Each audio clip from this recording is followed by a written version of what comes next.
Right before walking down the aisle, my future mother-in-law whispered, "You'll always be second in his life. Know your place." My fiancé smirked and said, "She's just looking out for me." I smiled back and said, "Good, because I'm looking out for myself too." Minutes later, he turned pale as he saw what I had done. I should have seen the red flags earlier. I met Daniel 4 years ago at a charity gala in New York. He was charming, successful, and knew how to make a woman feel like she was the only one in the room. We clicked instantly. He was everything I thought I wanted: handsome, wealthy, well-educated. He came from old money, the type of family that had streets named after them. Me? I was a self-made lawyer, no silver spoon, no trust fund. I worked for everything I had. From the start, his mother, Marjorie, made it clear I wasn't what she wanted for her son. She never directly insulted me, no, she was too calculated for that. Instead, she made her disapproval known through small, carefully placed jabs. "Oh, your parents don't have a summer home in the Hamptons? That must be different. It's impressive you made it through law school with no family connections. I suppose it's refreshing that Daniel isn't dating another socialite for once." Translation? I was beneath them. I ignored it at first. I told myself I didn't need her approval. I was in love with Daniel, not his mother. But I started noticing something. Daniel never defended me. Whenever she made her passive-aggressive comments, he'd just shrug or say, "That's just how she is." If she insulted me at dinner, he'd give me a weak smile and change the subject. If I ever brought it up later, he'd act like I was overreacting. "She doesn't mean anything by it, babe. She's just old-fashioned. You're making a big deal out of nothing." Over time, I convinced myself he was right. Marjorie didn't have to love me. I was marrying Daniel, not her.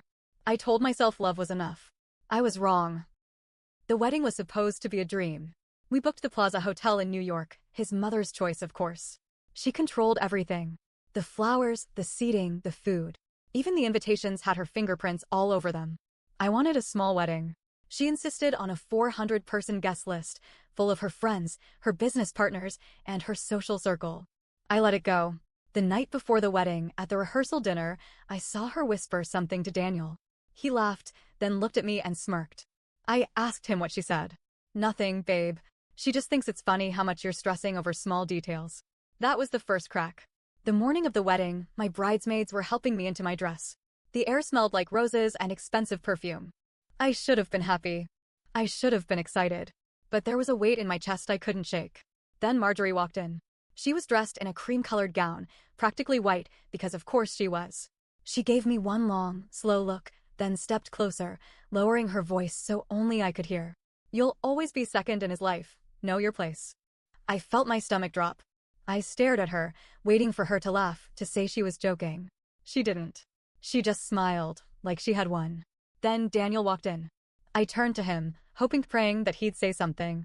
Anything. That he'd tell her to back off. Instead, he chuckled. "She's just looking out for me," he said. Like it was cute. Like it was nothing. Like he agreed with her. I had spent 4 years with this man. I had given him my love, my trust, my time. I had let him convince me to ignore every red flag, every warning sign. And in that moment, standing in a $15,000 wedding dress, I knew I was done. But what they didn't know was, I was already prepared. For months, something had felt off with Daniel. At first, I thought it was wedding stress. He was always on his phone, always busy. He had sudden business trips that didn't add up.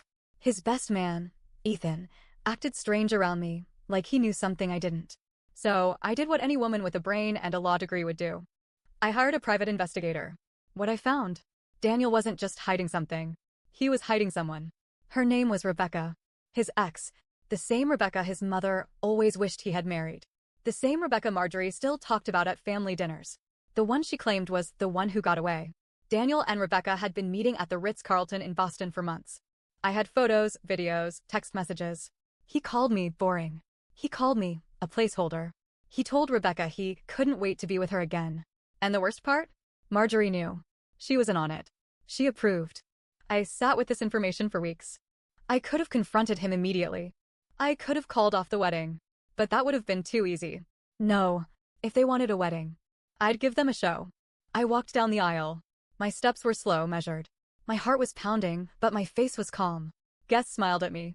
Marjorie smirked like she had already won. Daniel beamed, completely clueless. We reached the altar. The priest began speaking. Then it was my turn. I took a breath, looked into Daniel's eyes, and smiled.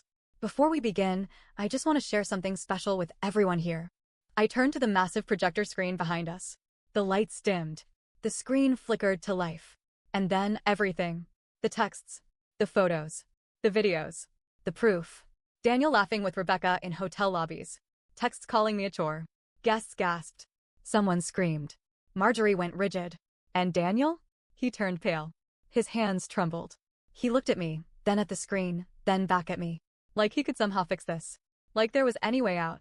But I wasn't done. I turned back to him, still smiling, and whispered, I deserve better. Then I let go of his hands. Silence. The kind of silence that feels loud. The kind that presses against your ears, makes the hairs on your arms rise. Then, chaos. Gasps rippled through the crowd. Someone knocked over a glass. A chair scraped against the floor as a guest stood up, maybe in shock, maybe in disgust. The air in the grand ballroom of the Plaza Hotel felt thick, like everyone was holding their breath at once. Daniel's face was ghost white. His hands trembled at his sides, fingers twitching, like he wanted to grab me, to shake me, to make me undo what I had just done. Marjorie? She was frozen. Her mouth opened and closed, but no sound came out. It was beautiful. I turned away from them, stepping back toward my bridesmaids, who looked at me with a mix of shock, admiration, and pure, unfiltered joy. Then Daniel finally moved. What the hell is this? His voice cracked. I tilted my head. Looks like proof. His eyes darted around the room like a trapped animal. The guests, all 400 of them, were watching him, whispering, waiting. His father, an old-money Wall Street mogul, was glaring at him like he was a massive disappointment. The kind you don't just sweep under the rug. This is fake, Daniel blurted out. His voice too loud, too desperate. He turned to the priest. Can we move on? She's pulling a prank, I laughed. That was the last straw. People started murmuring louder. A few guests actually snorted, shaking their heads. One of his groomsmen muttered something under his breath and took a step back, like he didn't want to be associated with this disaster. Then, from somewhere in the crowd, a voice clear, sharp, cutting through the noise like a knife. She's not lying, Danny. Silence again. I turned. It was Ethan. The best man. His face was tense, his jaw clenched. His hands were in fists, like he was holding something in. Daniel whipped around to him. What the hell are you talking about? Ethan exhaled, running a hand through his hair. He wasn't looking at Daniel. He was looking at me. I knew. I knew about Rebecca. His voice was thick, like it physically pained him to say it. What? Daniel's voice wavered. Ethan ignored him. His eyes never left mine. I wanted to tell you. I tried, but... He swallowed. I thought you already knew. My chest tightened. I had expected many things that day. Shock, anger, maybe a dramatic scream or two. But this? This was new. What do you mean? I asked, my voice steady, but my heart pounding. Ethan exhaled, shaking his head. Rebecca, she wasn't the only one. I felt my stomach drop. I had prepared for one betrayal. I had spent weeks knowing that Daniel had one mistress. I had planned my revenge around one cheating scandal. But this? I wasn't ready for this. Explain, I said, my voice sharp as glass. Daniel shook his head violently. Don't listen to him. He's just trying to ruin this. Ethan cut him off. Shut the hell up, Danny. The room went dead silent again. Daniel looked stunned. He had never been spoken to like that. Not by Ethan. Not by anyone. Ethan took a deep breath, then turned back to me. It's not just Rebecca. He hesitated, then said, there were others. And some of them weren't just flings. Everything tilted for a second. I gripped the back of a chair to steady myself. How many? I forced the words out. Ethan looked at me, and for the first time, he looked guilty. At least 3 that I know of. The crowd exploded. 3. Not 1. Not just Rebecca. 3. Daniel lunged toward Ethan, his face red with fury. You're lying. You're making shit up. Ethan didn't move. He just stared back at him, disgust plain on his face. Dude. Stop. You got caught. Just own it. Marjorie snapped out of her trance. Enough. Her voice boomed through the ballroom, sharp and shrill. She stormed toward me, her designer heels clicking against the marble floor, her hands clenching into fists. You think you're so smart, don't you? She spat. You think humiliating my son in front of all these people makes you the better person? I raised an eyebrow. Oh, honey, I don't think. I know. Her entire face twisted. She was seething. You will regret this. And then? She raised her hand like she was going to slap me. A collective gasp rippled through the crowd. But before she could touch me, someone stepped in between us. Ethan. He grabbed her wrist, his face dark, cold, and unreadable. Don't even think about it. His voice was low, deadly. Marjorie stiffened. She had never been told no. Never been stopped before. But Ethan didn't let go. He leaned in, his voice just for her. Your son ruined his own life. Not her. Marjorie's face contorted in rage. You were supposed to be his best man, she hissed. How dare you betray him? Ethan's jaw tightened. I'm tired of protecting a man who doesn't deserve it. And then, for the first time, Daniel looked afraid. People were leaving their seats now, whispering, murmuring. Some had their phones out, probably recording everything. I could hear snippets of conversations. This is insane. She dodged a bullet. Can you believe his own best man turned on him? The tension in the room was unbearable. And then, Daniel did what I never expected him to do. He turned to me, his face pale, his hands trembling, and dropped to his knees. Daniel dropped to his knees like a desperate man clutching at his last chance. The murmurs in the ballroom turned into full-blown whispers and gasps. I could feel hundreds of eyes watching, waiting for my reaction. My pulse was steady, my breathing controlled, but inside, I was burning. Baby, please. His voice cracked. I almost laughed. Baby? This man, this cheating, lying coward, was still playing the role. Still hoping he could talk his way out of this. I crossed my arms. Get up. His eyes were wild, darting around like a cornered animal. I can fix this. We can fix this. There it was. The classic manipulation. Not I'm sorry. Not I made a mistake. Just let's fix this as if we were partners in his mess. Someone near the back of the room scoffed. It was one of my cousins. My bridesmaids were whispering furiously, their faces a mix of rage and disbelief. I don't think there's anything to fix, Daniel, I said coolly. I turned my back on him, letting the silence stretch. And then, another voice cut through the tension. A woman's voice. Oh, you've gotta be f***ing kidding me. Heads turned. A woman stepped forward from the middle of the crowd. She was tall, sharp-featured, dressed in a deep green gown that screamed money and power. But her face? Her face was furious. Daniel's eyes widened in horror. No, he muttered under his breath. Marjorie whipped around, her gaze locking onto the woman. And for the first time since this all started, since the moment she tried to slap me, she looked nervous. You. Marjorie's voice was low, deadly. I raised an eyebrow. Who the hell was this? The woman stormed up the aisle, her heels clicking sharply against the marble floor. She wasn't looking at me. She was looking straight at Marjorie. How do you lecture her on knowing her place when you never knew yours? The woman snapped. The room stilled. Daniel looked ready to faint. Marjorie's mouth pressed into a thin line. You shouldn't be here, she hissed. Oh, I should have been here a long time ago, the woman shot back. Then she turned to me. I assume you're the fiancé? Was, I corrected. A slow, cold smile spread across her lips. You might want to sit down for this. I didn't move. Who are you? I asked, voice steady. She tilted her head, like she was weighing her words. Then she turned back to Daniel, eyes glinting with something dangerous. I'm his father's mistress. The gasps were deafening. I swear I heard someone drop their champagne glass. Daniel physically swayed like he was going to pass out. His father, who had been sitting in stony silence, shot up from his seat, his face going dark with rage. Catherine, he started. But Catherine, Daniel's dad's mistress, lifted a hand, stopping him. No, don't you, Catherine me, she sneered. Not after you dragged me into this f***ing mess. Asterisk, I glanced at Daniel. He looked like he wanted to disappear into the floor. Marjorie? Her hands were clenched into tight fists, her entire body shaking with anger. You have no right to be here, she spat. No right? Catherine let out a sharp laugh. Sweetheart, I have more right than anyone. You think you're the only one who gets to play puppet master? You've been cheating on your husband for years, and now you want to act like some perfect society queen. Wait, what? I blinked. Did I just hear that right? I wasn't the only one stunned. The entire room went still. Daniel slowly turned to his mother. Mom? His voice was uncertain. Marjorie's lips pressed so tightly together they turned white. But Catherine? She wasn't done. Oh, poor Daniel, she mocked. Your mommy never told you? She's been having an affair for years. And guess what? Your father knew. The room erupted. Daniel's father's face was stone cold, his eyes locked on Marjorie. Is it true? He asked, his voice deadly quiet. Marjorie opened her mouth, closed it, then snapped. Are you really going to take the word of your whore? A collective gasp. Catherine? She smirked. A whore, she repeated. Big talk for someone who's been sleeping with the same tennis instructor for 6 years. Marjorie lost it. She lunged, actually lunged at Catherine, but Daniel's father grabbed her wrist, stopping her. Enough, he said firmly. But Daniel? He was still standing there, staring at his mother like he'd just found out the world was a lie. Mom, is this true? Marjorie's nostrils flared. Her gaze darted toward me, toward the guests, toward the people watching this family disaster unfold in real time. I knew that look.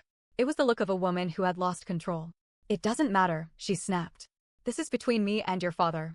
But Daniel shook his head, disbelief painted all over his face. You made my entire life about being better than Dad, he whispered.